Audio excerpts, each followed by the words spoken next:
Sveiki, mėly tinklalaidės klausytojai. Šiandieną kalbėsime apie žmones darbe, jau tradiciškai.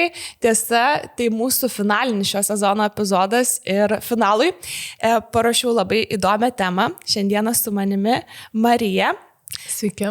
Labas, Marija. Trumpai pristatysiu tave, bet žinau, kad tu turi daug pavadinimų. Tai pirmasis, kurį tavo LinkedIn profilį sutinku, tai yra karjeros centro vadovė Code Academy organizacijoje, bet taipogi tu esi aktyvi socialinių tinklų veikėja, daug kalbanti apie karjerą, personalą ir suprantu, kad tai yra tavo tema. Mhm. Kaip tu pati mėgsti save pristatyti? Karjeros edukatorė. Karjeros edukatorė. Aš taip labai savo šitą etiketę, pavadinkim, arba poziciją priskyriau, susigalvojau, nes aš kažkaip, galvoju, taip, aš esu karjeros centro vadovė, bet tai yra tik tais dalis to, ką aš veikiu, gal net nesu, bet ką aš veikiu. Tada yra dar kita dalis, kad aš kartais konsultuoju žmonės karjeros klausimais, vedu mokymus. Ir tada ta pati didžiausia dalis, ką aš veikiu, tai edukuoju žmonės apie jų karjeras, dėl to, kad mes esame siaubingai needukuoti karjeros temomis. Ir ypač millennialsų kartos atstovai, dabar vaikai, paaugliai mokyklose turi karjeros ugdymą vienokį ar kitokį, bet mes jo neturėjom ir dėl to yra daug tokio, sakyčiau, pasimetimo savo karjerose. Gerai, tai tada pradėkim nuo turbūt tokio, aš pasiruošiu šiokį tokį klausimyną esu ir man atrodo pats sunkiausias yra šitas klausimas. Tai kas yra ta sėkminga karjera? Nėra atsakymo. Nėra atsakymo dėl to, kad sėkmės mes matuojame kiekvienas labai skirtingai. Vienam sėkmė gali būti turėti per dieną 10 kažkokių tai klientų ir taip susigeneruoti savo neprastą atlyginimą. Kitam sėkminga karjera gali būti vertikalus augimas įmonėje arba įmonėse arba pozicijose. Deja, bet mes dažniausiai būtent į šitą faktorių susikoncentruojam, kad tarsi sėkminga karjera yra vertikalus augimas. Bet jis gali būti horizontalus. Gali būti, kad, nežinau, galbūt kažkam sėkminga karjera yra balansą turėti, kad aš galiu ir darbe jaustis gerai ir savo asmeniniam gyvenime. Kažkam sėkmė gali būti arba sėkminga karjera, nežinau, ten galbūt turėti stogą virš galvos ir stabilias pajamas sulaukus pensijos. Tai sėkminga karjera yra kiekvienam skirtingas reikalas ir man atrodo, kuo mes greičiau suprasim, kad tai yra kad tai, kas yra man sėkmė, tai ir yra mano sėkmė be jokio išorės spaudimo. Va tada aš sakyčiau, kad pasakyk kažkokios tai sėkmės. Aš galvoju, ta šabloniška sėkminga karjera yra, baigiai mokslus, turi diplomą, ten bakalaurą, magistrą ir tada pradedi, tą vertikalę karjerą. Man apskritai turbūt labai smarkiai įsirėžia čia į mintį tas LinkedIn feedas, kur mes džiaugiamės tais pasiekimais, garsiai ir atrodo, kad visi žmonės dabar gyvena tik tai kažkokiose karjeros sėkmėse, tu turi siekti aukštumų, tu turi gauti statusą, nes tai tarsi pradeda pinti su žmogaus verte. Ir tik turbūt šiais ar ten praeitais metais pradėjau stebėti tokią įdomią tendenciją, kad daugėja žmonių, kurie tarsi nusiema tą karūną ir sako, pavargau aš nuo tų statusų, visai čia man ne to reikia. Ir arba ten tos istorijos, kur pasibaigiau teisę, padėjau tėvams diplomą ir nuėjau dirbti, grožio industrijoje. Kaip tu stebi visą šitą procesą? Ar tai yra tai, kad rinka tampa labiau edukuota, ar čia kažkas vyksta, kad taip dažniau vis nutinka? Man atrodo, kad žmonės yra stipriai perdegę. Ir arba bent jau vieną ar kitą kartą tikrai yra patyrę perdegimą. Ir šitie žmonės supranta, kad tai vis tik statuso turėjimas arba tam tikros pozicijos turėjimas gyvenime tau nebūtinai atneš laimę. Ir tada iš tikrųjų tu atsisuki ir galvoji, tai ar aš tikrai esu tik tais vadovė arba vadovas, ar aš tikrai esu tik CEO ar CMO ar bet kokio lygio vadovas, ar tai tik tais tiek aš ir esu. Ir tada, kai ir ypač tie žmonės, kurie patiria arba patyrė perdegimą, jie labai stipriai šitą supranta, kad kas iš to? Kas iš to, kad aš tapau vadovė? Bet mano vidus tai verkia, arba tuščias yra, arba aš vis tiek liūdna. Mano asmeninė kelionė buvo labai panaši. Aš anksčiau, kai man paskambindavo, pavyzdžiui, klientas, net ir Code Academy arba ankstesnėse darbovietėse, kur aš irgi užėmiau vadovaujančias pareigas, tai aš visą laiką prisistatydavau, sveiki, aš Marija, ten Code Academy karjeros centro vadovė. Ir aš kai pasakydavau tą, kad karjeros centro vadovė, man tarsi toks, viduje būdavo toks sukirbėjimas, bet toks ne iš tų drugelių, bet kažkoks toks, tarsi aš kažkokį tai vidinį konfliktą išgyvenu. Ir, aš atsisėdau su savim kažkuriuo metu ir taip pagalvojau, kodėl aš noriu pabrėžti tą statusą? Kas man yra sėkmė? Ir iš kur yra tas atėjęs, kad tik tais dėl to, kad aš tapau dabar vadovė, jau aš čia kažkokia jau tokia esu. Ir per psichoterapiją, per meditacijas, nes aš medituoju ir nemažai ir lankau ten mokyklėlę tokią,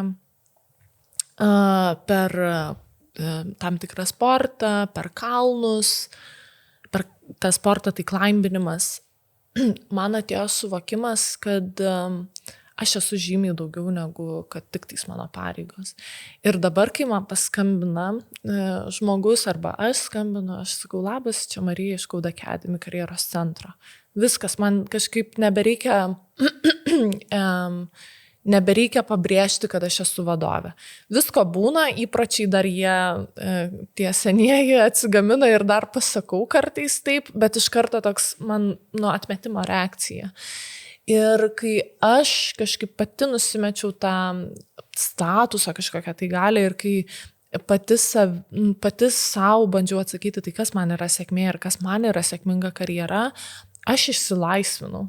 Aš supratau, kad aš galiu būti ir tas, ir tas, ir trečias, ir ketvirtas, ir dar aš galiu bet kada pakeisti, kada tik tais noriu.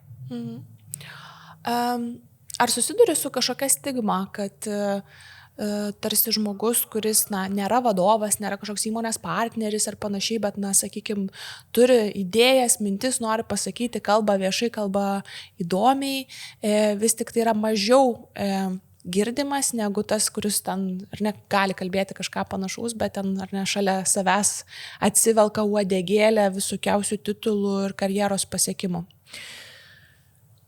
Su tokia stigma pati kažkaip ar per klientų, pavyzdžiui, istorijas, tai gal ne, nes aš gal sakyčiau daugiau, tai yra susiję su įmonės vadovu arba tiesioginiu vadovu ir jo elgesiu ir jo požiūriu į žmonės, su kuriais jisai dirba. Nes būna daugiau iš tokio to vadovo toksiškumo, kad ten, tarkim, tildo žmogų ir nepriima jo ar jos idėjų, bet tik tais iš pačios savo turbūt nesaugumo ir to tokio toksiškumo, toksiško elgesio. Tai galbūt aš daugiau iš to pamatau, bet šiaip, pas gerą vadovą arba geras vadovas, tinkamas vadovas, kuris rūpinasi ne tik tais kaip uždirbti pinigų, bet ir žmonių gerovę, jis tikrai supras, kad nesvarbu kokio lygio žmogus, ar jisai iš tech supporto, ar jisai developeris, ar jis ten dar kažkas, visi jie gali turėti genialių minčių. Aišku, galbūt iš tech supporto ten žmogus negalės pakomentuoti sudėtingo kodą, bet galbūt jis kažkame kitame, kažkur kitur kokią nors šaus idėją, ar ne? Tai čia tik kaip pavyzdys, aišku, bet pas geras vadovas žinos tikrai ir supras, kad tu negali nurašyti žmogaus, jeigu jis, nežinau, ten žemesnėse pareigose dirba. Mhm. Aš iš tikrųjų tą statusą su verte susijęju taip sąmoningai ir ne, tiesiog vesdama pokalbį, aš tikrai nemanau, netikiu tuo, kad čia yra tas lygybės ženklas, ne? Ir kaip tik priešingai, man atrodo, kad tai yra kažkokia tais tam tikrą prasme vertės problema, kuri mums yra suformuota kažkada, mums augant, galbūt trūkstant tos edukacijos apie karjerą, nes tendencija yra tokia, kad tarsi mes norim būti, turėti tos statusus, kurie rodo, kad mes esam visiems reikalingi, mes esam užsiėmę, mums reikalingi komandai ir ne mes, žodžiu, ten atsakinėjame klausimus, mes nespėjame, mes deleguojam užduotis ir taip toliau. Ir tam tikra prasme tai yra žmogui tarsi savo toks pasakymas, žinai, aš esu reikalingas. Pavargęs lygų labai reikalingas, nes tiek daug vežu, lygų, kad be manęs net viso to, čia nežinau, neveiktų procesai, neveiktų organizacija. Ir tai man tiesiog labai aiškiai priveda, kad tai yra kažkokia vertės problema, bet dabar, kai jau žmogus priauga iki to, kur supranta, kad tas statusas žie gal ne visiškai ir gal aš visai kažką kitą noriu daryti, tai kaip jam tada nusikreipti tą karjerą? Ar Marija reikia būtinai kalnus lipti, kad išsigryninti, kaip čia ar ne yra su savim ir kur man ten toliau krypti, ar yra dar kažkokių būdų, ką tu galėtum patart? Kalnai, aš visada už kalnus, už olas ir kalnus visada, nes ten taip galbūt keistai nuskambės, bet tikrai gali nusiraminti ir tave, bent jau jeigu aš pradedu jausti gyvenime, kad jau čia puikuojuosi, tai kalnai mane labai gražiai pastato į vietą. Dabar kaip save atrasti galbūt iš naujo arba kaip save nukreipti, tai čia visa karjeros konsultacija gali būti, bet iš esmės, jeigu tai paprastuoju būdu pasižiūrėti, tai visų pirma, aš tai sakau taip, kad jeigu kyla didžiulis noras keisti, tai pirmiausia pasižiūrim pagrindus. Ar aš esu pailsėjęs? Nes čia yra labai šiaip esminis dalykas. Pas mane labai daug ateina pavargusių žmonių ir jie nori viską keisti ir aš visada sakau, žinokit, jeigu norit pokyčio, aš šiandien jums niekuo turbūt padėti negalėsiu, jūs pirmą turit pailsėti. Ir žmonės iš tikrųjų sako, pailsėjau ten mėnesį, 2 ir aš noriu grįžti tą pačią sritį. Tai pirmas dalykas yra pailsėti. Ir aš galbūt būsiu labai nepopuliari, bet jeigu yra galimybė išeiti iš darbo ir stoti į užimtumo tarnybą ir šiek tiek pailsėti, tai yra puikus sprendimas. Ir aš labai sveikinu žmonės, tuos, kurie taip drąsiai padaro, nes pas mus dar yra tokia stigma, jeigu jau įstoji į užimtumo tarnybą, tai čia pašalpinis kažkoks. Ne, jokių būdų. Tai vienas dalykas. Kitas dalykas, nueiti būtinai pasidaryti kraujo tyrimus, pasižiūrėti, ar nėra geležies trūkumo, vitamino D trūkumo, nes čia yra šiaip esminiai dalykai. Tai jeigu čia yra viskas tvarkingo, mes tada galime eiti į kažkokius tikrai pokyčius, nes jeigu eisim iš nuovargio arba iš vitaminų trūkumo, tai mes niekur nenueisim arba nueisim labai stipriai ir tiekšimės ten į asfaltą. Ir jeigu vis tik mes einam iš kokybiškos energijos į pokytį, tai elementariausi klausimai, tai į kokią sritį aš noriu eiti dirbti. Vienas dalykas, ar ne? Kartais net pakeitus, pavyzdžiui, įmonės veiklos sritį galima save atrasti.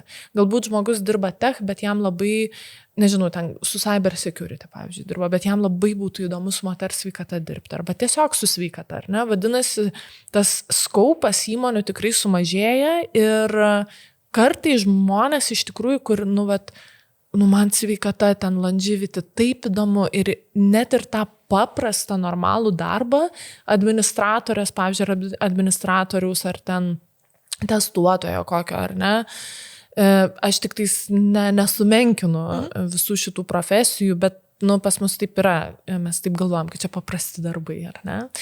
Bet mes galime save atrasti kitose srityse ir įsikvėpti tos prasmės, pavyzdžiui, arba eiti į švietimą. Aš, tarkim, taip ir neišėjau iš švietimo, aš pagal išsilavinimą ir aš ilgai dirbau istorijos mokytoja ir aš nejau ilgai iš šitos srities, nes aš labai bijojau prarasti prasmę, nes, ta prasme, apie ką mes kalbam, aš 7 metus beveik ugdžiau mūsų Lietuvos jaunimą, tai prasmė, aš atsiguldavau į lovą ir galvodavau, eina savo, kokią aš atsakingą darbą dirbu, ar ne?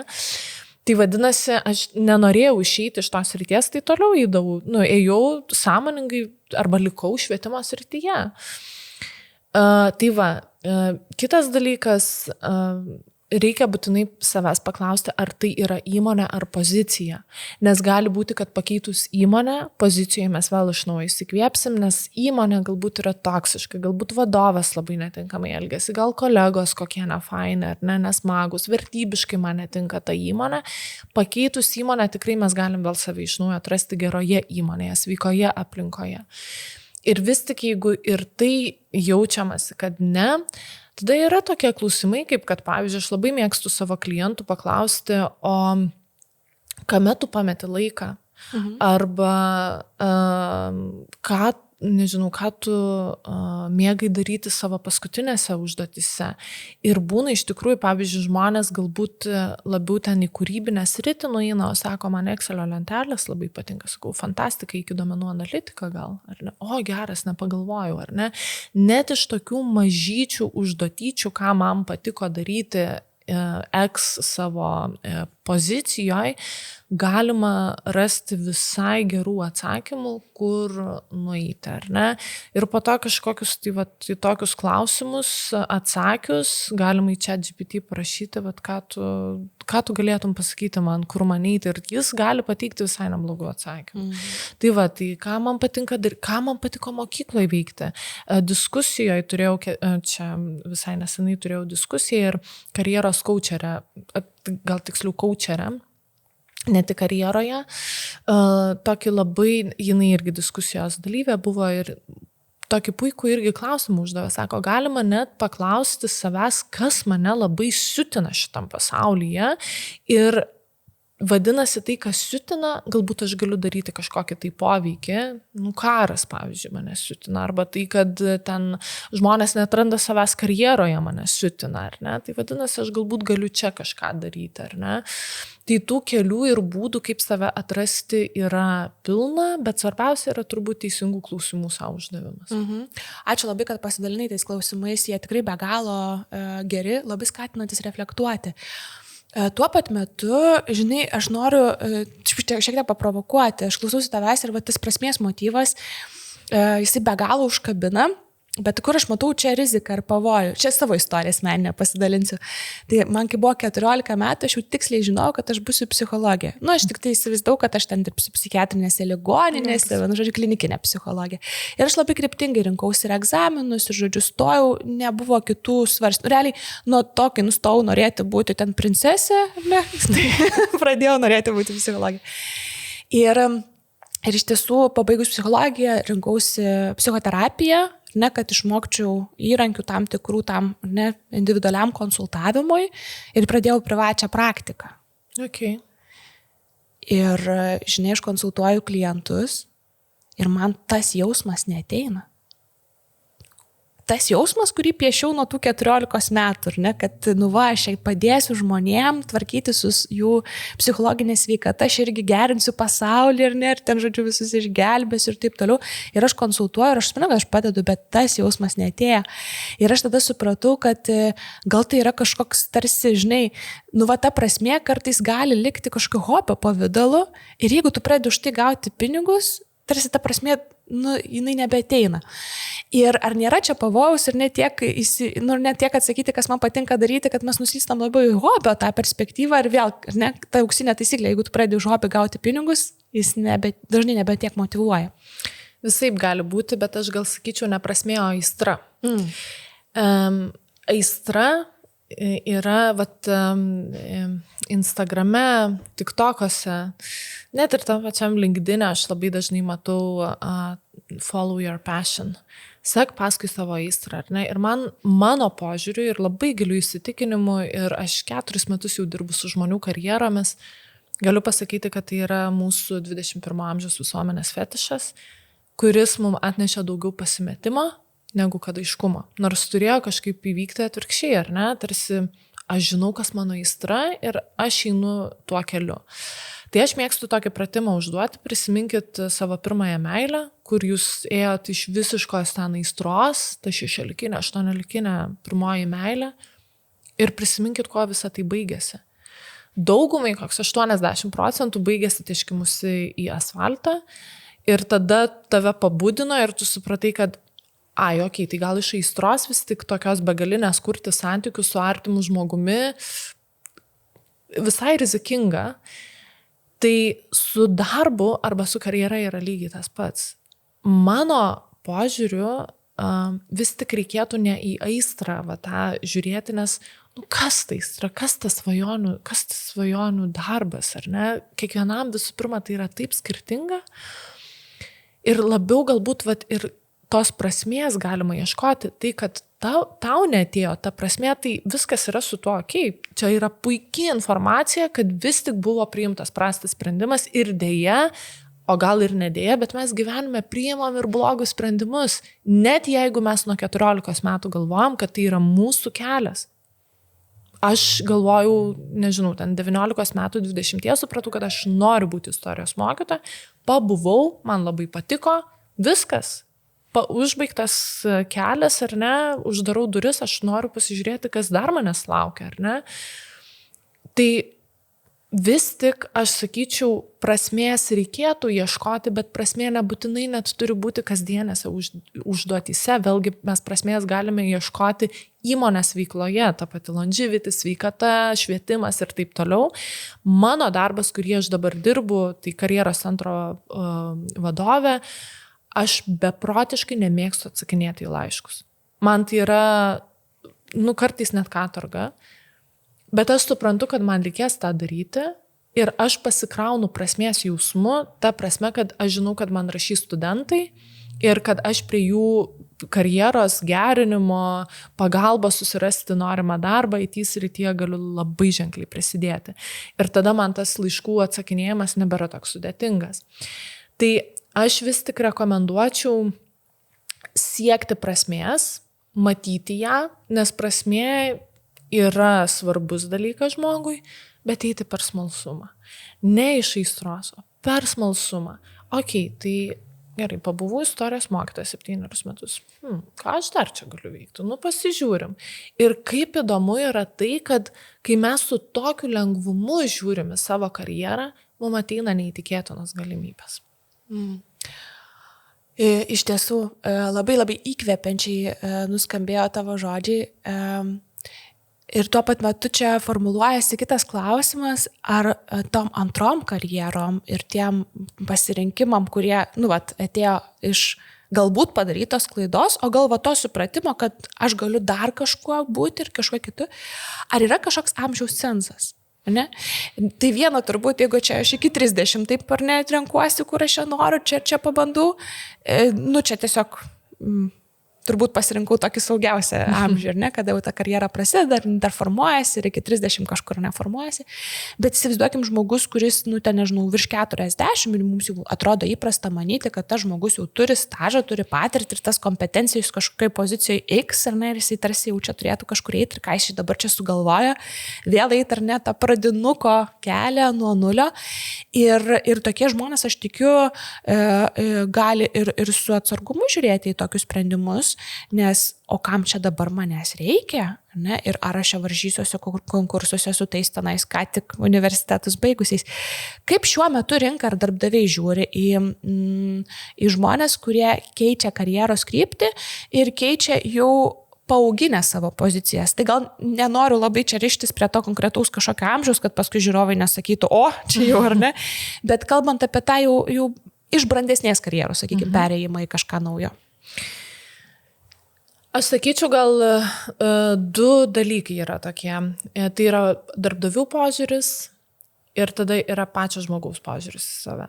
Tai tas žmogus, kuris taip ir galvoja apie save, kad o tai kam čia manęs reikia, man 40 metų, nors pripažinkim 21 amžiui, 2025 metais, ten 2000-aisiais gal kitaip buvo, 2010-ais gal irgi kitaip, bet mes gyvenam 2025 metais ir požiūris į amžių ir 40-mečiai dabar yra, ta prasme, ugnis, bet visada priklausys nuo to, kaip žmogus pats pirmiau save žiūri. Ir jeigu jam atrodys, kad jis, o tai ką aš galiu pasiūlyti, tai ką aš konkuruosiu dabar, bet vidus reikalauja tiesiog pokyčio ir atrodo, noriu aš išbandyti kažką naujo, tai visada, bent jau pabandyti, tai visada galima, o su kokiu tu požiūriu pats ateini pas darbdavį, tas darbdavys nuskaitys tavo požiūrį į save.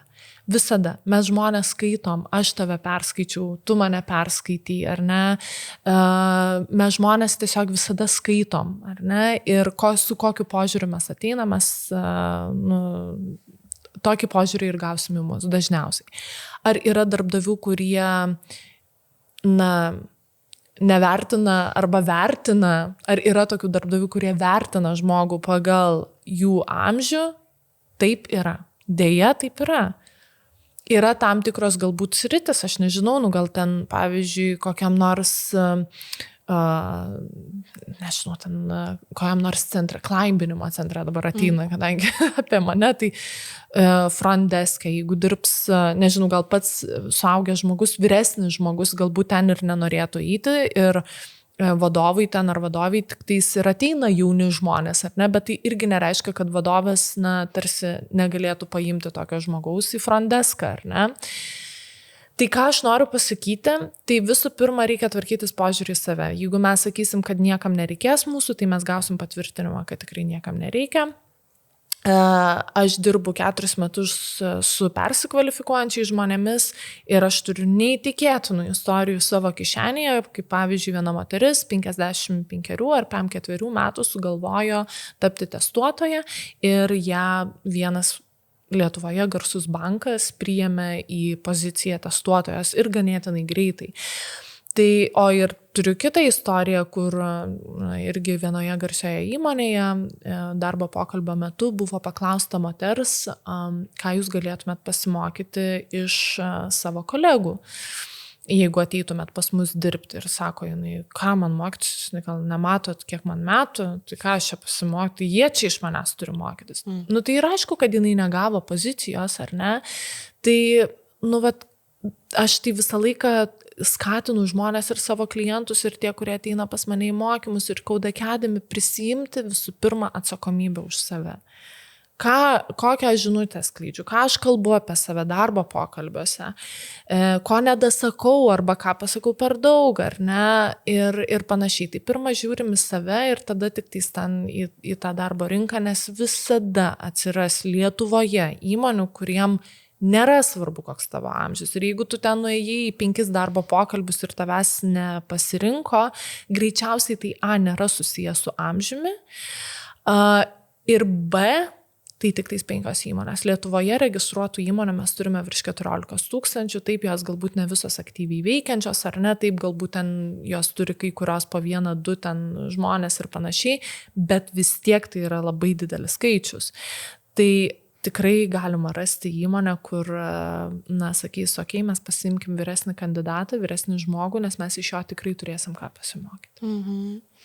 Klausausi tavęs ir tarsi į galvą ateina apibendrinimas to, ką girdžiu, kad vis tik tai ta sėkminga karjera, taip tol, ne tas idealus LinkedIn profilis, o vidinis jausmas. Taip, žiūrėkit. Pasakysiu taip, tai, ką matom socialiniuose tinkluose, net tai, ką aš paustinu, nors aš šiaip mėgstu, jeigu kažką tokio emociško arba, tokio kažkokio, nežinau, tam patarimą, tarkim, kokį nors duodu, tai aš mėgstu parašyti gale sakinį, kad žinau, kad atrodo, kad aš čia esu nušvitusi dabar ir jau žinau, kaip gyventi, patikėkit manim, aš lygiai taip pat kaip ir jūs, kiekvieną dieną bandau išsiaiškinti, kas yra per dalykas gyvenimas, ar ne?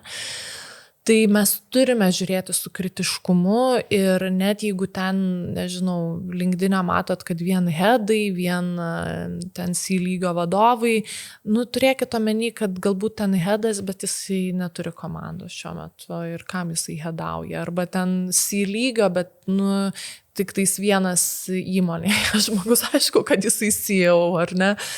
Tai ir į tuos pasiekimus žiūrėkim visada truputuką kritiškai, kaip ir Instagrame, ar ne? Mes matom, žmonės atrodo sėkmingus, bet juk mes niekada nežinom, kas už to slypi. Tai ramiai, einam su lengvumu ir kuriam karjerą su lengvumu ir lengviau gyvensis. Manau, kad tai nuskambėjo kaip labai puikus palinkėjimas mūsų jau tinklalaidės epizodo uždarimui. Tai Marija, labai ačiū, kad atvykai pas mus į studiją ir pasidalinai savo įžvalgom apie sėkmingą karjerą.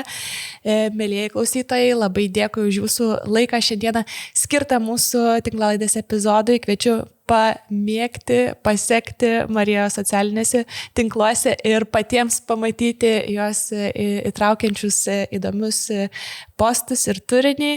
Dar kartelį ačiū ir iki kitų kartų. Ačiū.